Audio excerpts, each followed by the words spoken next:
तो आज हम बात करेंगे सब space of vector space of sequences के बारे में। तो पहले हमने 3 एग्जांपल्स किए हैं। आज हम एग्जांपल नंबर 4, 5, 6 ये 3 एग्जांपल देखेंगे। तो यहाँ पे W1 किस तरह से हमने ले रखा है, ऐसी सीक्वेंस का कलेक्शन जो क्या हो, बाउंडेड सीक्वेंस हो। W2 हमारा किस तरह से दे रखा है कि ऐसी सीक्वेंस का कलेक्शन जो क्या हो, डाइवर्जेंट सीक्वेंस हो। W3 क्या दे रखा है हमारा, ऐसी सीक्वेंस का कलेक्शन जिनके पास यूनिक लिमिट पॉइंट हो। ठीक है, तो आज हम इन्हीं को देखेंगे। इसमें कौन कौन से जो है वो सब स्पेस बना लेते हैं और कौन सा सब स्पेस नहीं बनाता है। सबसे पहले हम एग्जांपल नंबर 4 की बात करते हैं। तो यहाँ पे बाउंडेड सीक्वेंस दे रखी है। तो सबसे पहले हमें क्या करना होता है, जीरो वेक्टर चेक करना होता है। तो अगर हम जीरो वेक्टर की बात करें तो जीरो वेक्टर जो है वो जीरो सीक्वेंस होता है वेक्टर स्पेस में। तो यहाँ पे ज़ीरो सीक्वेंस होगा वी में। अगर इसको हम ज़ीरो को नंबर लाइन पर देखें तो यहाँ पे इससे अपर कितने, जितने भी पॉजिटिव होंगे इंटीजर्स होंगे, यहाँ पे लोअर में कितने, सारे निगेटिव इंटीजर्स होंगे। तो इसका मतलब ज़ीरो जो है वो पॉजिटिव इंटीजर और निगेटिव इंटीजर के बीच में होता है। तो ज़ीरो हमारा क्या है, बाउंडेड है फॉर एनी के बिलोंग्स टू नेचुरल नंबर। तो जब ये ज़ीरो बाउंडेड हो गया तो ज़ीरो क्या हो गया हमारा, W1 में बिलोंग कर जाएगा, क्योंकि W1 में हमारी कौन सी सीक्वेंस है, जो बाउंडेड सीक्वेंस होनी चाहिए। तो जीरो वेक्टर तो W1 में आ गया। अब हम बात करते हैं यहाँ पे वन स्टेप टेस्ट के बारे में। तो वन स्टेप टेस्ट में हम क्या प्रूव करते हैं कि alpha AN plus beta BN जो है वो कहाँ चला जाए, W1 में चला जाए, जहाँ पर AN और BN हमने W1 से लिए होते हैं और अल्फा बीटा फील्ड के होते हैं। तो यहाँ पे पहले हम AN और BN W1 में ले लेते हैं और W1 में हमारे क्या होंगी, बाउंडेड सीक्वेंस होंगी। तो इसका मतलब there exist M1 M2 such that mod AN less than equals to M1 mod BN is less than equals to M2। तो हमें M1 और M2 दो इंटीजर मिलेंगे, जिसके लिए क्या होना चाहिए कि हर एक टर्म के लिए for all n belongs to natural number AN bounded होगा और BN जो है वो भी बाउंडेड होगा। अब हमें क्या प्रूफ करना है कि alpha AN plus beta BN ये क्या होना चाहिए, बाउंडेड होना चाहिए। अगर ये बाउंडेड हो गया तो ये हमारा W1 में हो जाएगा, और अगर ये W1 में बिलोंग कर गया तो W1 हमारा क्या हो जाएगा, सब स्पेस हो जाएगा। तो यहाँ पे हम लेते हैं mod alpha AN plus beta BN, ठीक है। और यहाँ पे ये किससे लेस देन इक्वल हो जाएगा, हम ट्राइंगल इनइक्वलिटी लगा लेंगे। ट्राइंगल इनइक्वलिटी कौन सी, mod A plus B less than equals to mod A plus mod B। तो इस इनइक्वलिटी का हम इस्तेमाल करेंगे। तो यहाँ पे ये हमारा किसके इक्वल हो जाएगा, इसको हम A मान लेंगे, इसको B मान लेंगे। तो ये लेस देन इक्वल टू हो जाएगा mod alpha AN plus mod beta BN। और यहाँ पे अल्फा हमारा क्या है, स्केलर है, तो इसको हम अलग लिख लेंगे। तो ये लेस देन इक्वल्स टू हो जाएगा mod alpha M1, mod AN क्या दे रखा है, लेस देन दे रखा है M1 के, मॉड BN क्या दे रखा है, लेस देन दे रखा है M2 से। तो यहाँ पे लेस देन हो जाएगा mod alpha M1 plus mod beta M2। अब यहाँ पे अल्फा बीटा स्केलर हैं, फील्ड्स हैं, लेकिन चूंकि मॉड लगा है तो ये हमेशा पॉजिटिव रहेंगे, और M1 और M2 पॉजिटिव ही दे रखा है। तो यहाँ पे ये हमारा M आ जाएगा, एक पॉजिटिव इंटीजर, जिसके लिए ये हमारा क्या हो गया, बाउंडेड हो गया। तो यहाँ पे alpha AN plus beta BN ये हमारा बाउंडेड हो गया, और अल्फा AN BN बाउंडेड हो गया। तो इसका मतलब alpha AN plus beta BN जो है वो W1 में बिलोंग कर जाएगा, और W1 में बिलोंग कर गया तो W1 क्या हो जाएगा, W1 इज अ सब space of vector space V। अब हम बात करते हैं एग्जाम्पल नंबर 5 के बारे में। तो यहाँ पे W2 हमारा क्या दे रखा है, डाइवर्जेंट सीक्वेंस का कलेक्शन। सीक्वेंस के बारे में हम एक चीज़ जानते हैं कि अगर कोई सीक्वेंस कांस्टेंट सीक्वेंस होती है तो वो हमारी क्या होती है, कन्वर्जेंट होती है। यानी अगर AN जो है वो C दे रखा है, C हमारा कोई भी नंबर हो, R में हो या C में हो, कहीं भी हो, तो यहाँ पे ये हमारा क्या है, कन्वर्जेंट सीक्वेंस है। और ये कहाँ पर कन्वर्ज करेगी, C पे ही कन्वर्ज करेगी। तो अगर हम जीरो की बात करें तो ज़ीरो हमारा क्या है, वेक्टर स्पेस में जो है वो कांस्टेंट सीक्वेंस है, और ज़ीरो अगर कांस्टेंट सीक्वेंस है तो ज़ीरो हमारा कहाँ कन्वर्ज करेगा, ज़ीरो पे कन्वर्ज करेगा। और जबकि W2 क्या है, हमारा डाइवर्जेंट सीक्वेंस का कलेक्शन है। तो इसका मतलब ये हुआ कि ज़ीरो वेक्टर जो है वो W2 में बिलोंग नहीं करेगा।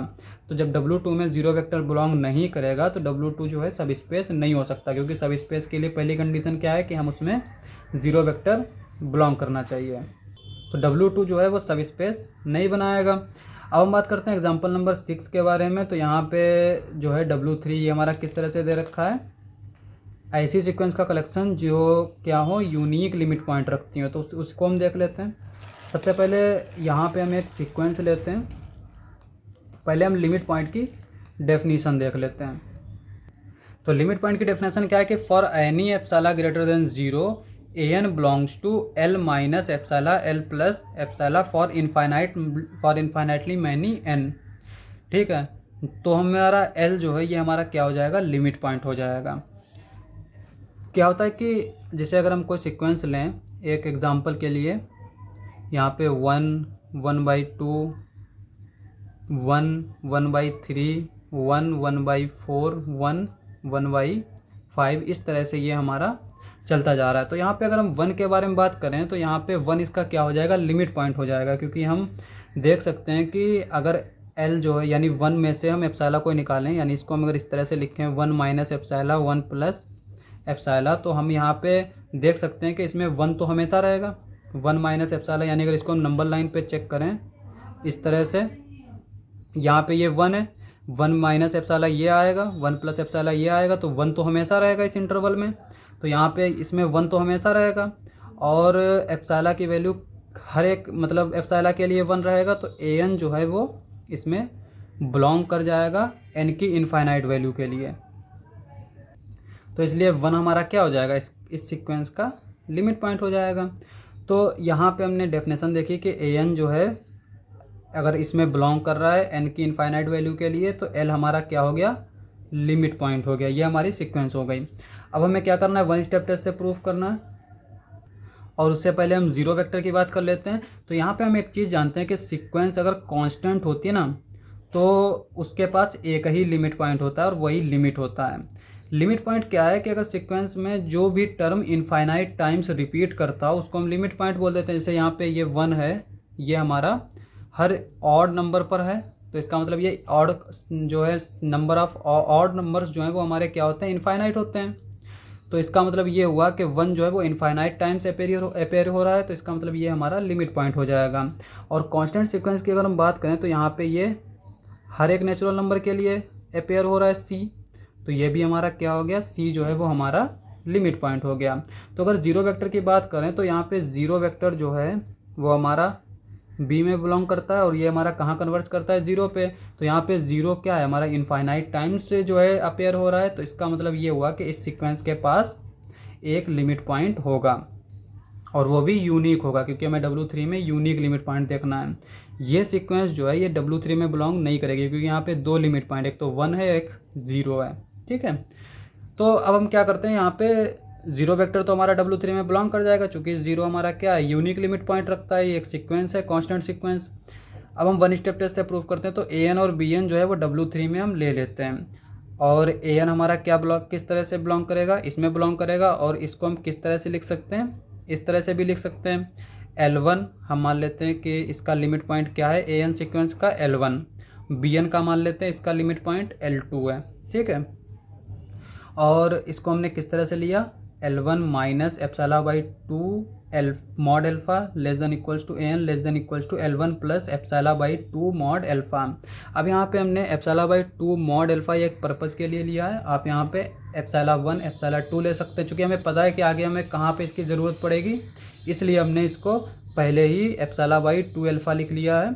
और अगर आपको नहीं आइडिया लग पा रहा है कि आगे हमें कहाँ ज़रूरत पड़ेगी इसकी, तो यहाँ पे हम एप्सिलॉन1 ले लेंगे, एप्सिलॉन2 ले लेंगे। तो आगे चल के जहाँ पर ज़रूरत पड़ेगी तो वहाँ पे हम एप्सिलॉन1 को मान लेंगे कि एप्सिलॉन1 हमारा एप्सिलॉन/2 अल्फा है और एप्सिलॉन2 जो है वो एप्सिलॉन/2 बीटा है।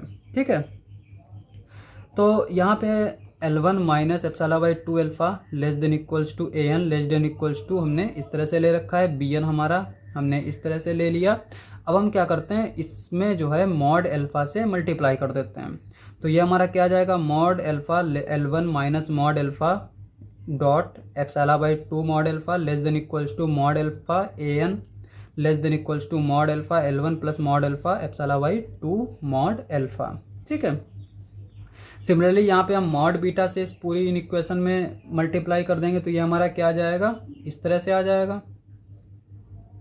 यहाँ पे मॉड अल्फा जो है हम कैंसिल आउट कर सकते हैं, यहाँ पे हमने ऑलरेडी कैंसिल आउट कर दिया है। ठीक है, तो यहाँ पे ये हमारा किस तरह से आ जाएगा, मॉड अल्फा L1, यहाँ पे mod alpha mod beta L2, यहाँ पे माइनस का ε/2 आएगा, यहाँ पे माइनस का ε/2 आएगा। और तब अगर हम इन दोनों इक्वेशन को जोड़ दें तो ये हमारा क्या हो जाएगा, mod alpha L1 plus mod beta L2 minus यहाँ पे ε/2 जब ऐड करेंगे तो ये एप्सिलॉन हो जाएगा।